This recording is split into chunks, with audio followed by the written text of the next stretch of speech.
ನಮಸ್ತೆ ಎಜಿ ನ್ಯೂಸ್ಗೆ ಸ್ವಾಗತ. ಯಲಬುರ್ಗಾ ಪಟ್ಟಣವನ್ನ ಸುಂದರ ಮತ್ತು ಮಾದರಿಯ ಪಟ್ಟಣವನ್ನಾಗಿ ನಿರ್ಮಾಣ ಮಾಡಲು ಪ್ರಾಮಾಣಿಕವಾಗಿ ಕೆಲಸ ಮಾಡ್ತೀನಿ ಅಂತ ಸಿಎಂ ಆರ್ಥಿಕ ಸಲಹೆಗಾರ ಶಾಸಕ ಬಸವರಾಜ ರಾಯರೆಡ್ಡಿ ಹೇಳಿದ್ದಾರೆ. ಯಲಬುರ್ಗಾ ಪಟ್ಟಣದ ಬಸ್ಸು ನಿಲ್ದಾಣ ಮುಂಭಾಗದಲ್ಲಿ ಇರುವ ಸ್ಥಳೀಯ ಪಟ್ಟಣ ಪಂಚಾಯಿತಿ ವತಿಯಿಂದ ಬೀದಿ ವ್ಯಾಪಾರಸ್ಥರಿಗಾಗಿ ನಿರ್ಮಾಣವಾಗಿರುವ ಸುಮಾರು 24 ಶೆಡ್ಡುಗಳನ್ನು ಉದ್ಘಾಟಿಸಿ ಮಾತನಾಡಿದರು.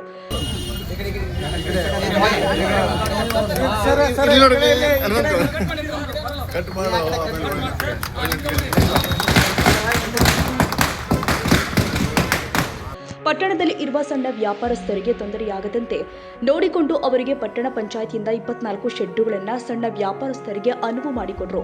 ಯಲಬುರ್ಗಾ ವಿಧಾನಸಭಾ ಕ್ಷೇತ್ರದಲ್ಲಿ ಕೇವಲ 2.5 ವರ್ಷದ ಅವಧಿಯಲ್ಲಿ ಸಾಕಷ್ಟು ಅಭಿವೃದ್ಧಿಪರ ಕೆಲಸಗಳು ಆಗಿದೆ.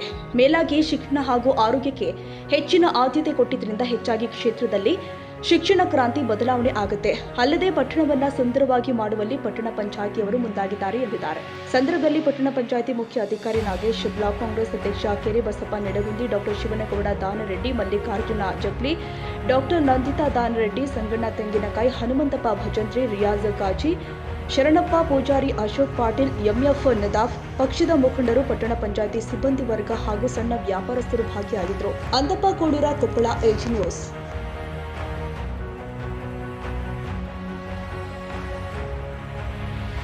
ಕನ್ನಡಿಗರ ಮೆಚ್ಚಿನ ನಿಮ್ಮ ಎಜೆ 24/7 ನ್ಯೂಸ್ ಕನ್ನಡ ವಾಹಿನಿ ಇದೀಗ ಟಿವಿಯಲ್ಲಿ ಲಭ್ಯ.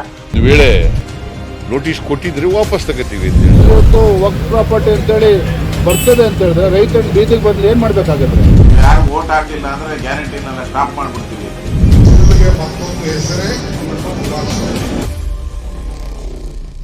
ಕರ್ನಾಟಕ ಮತ್ತು ದೇಶ ವಿದೇಶ 360 ಡಿಗ್ರಿ ಸುದ್ದಿ ಹಾಗೂ ಉತ್ತರ ಕರ್ನಾಟಕ, ಬೆಳಗಾವಿ, ಬಾಗಲಕೋಟೆ, ಧಾರವಾಡ, ಹಾವೇರಿ, ಗದಗ, ಬಿಜಾಪುರ ಜಿಲ್ಲೆಯ ಕ್ಷಣ ಕ್ಷಣದ ವಿವರವನ್ನ ಪಡೆಯುವುದಕ್ಕೆ ಎಜೆ 24/7 ನ್ಯೂಸ್ ಕನ್ನಡ ವಾಹಿನಿಯನ್ನ ಲೈಕ್ ಮಾಡಿ, ವಿಡಿಯೋಗಳನ್ನ ಶೇರ್ ಮಾಡಿ, ಕಮೆಂಟ್ ಮಾಡುವ ಮೂಲಕ ನಮ್ಮ ವಾಹಿನಿಗೆ ಸಹಕಾರ ನೀಡಿ ಮತ್ತು ಚಾನೆಲ್ ಅನ್ನ ಸಬ್ಸ್ಕ್ರೈಬ್ ಮಾಡಿ. ಧನ್ಯವಾದಗಳು.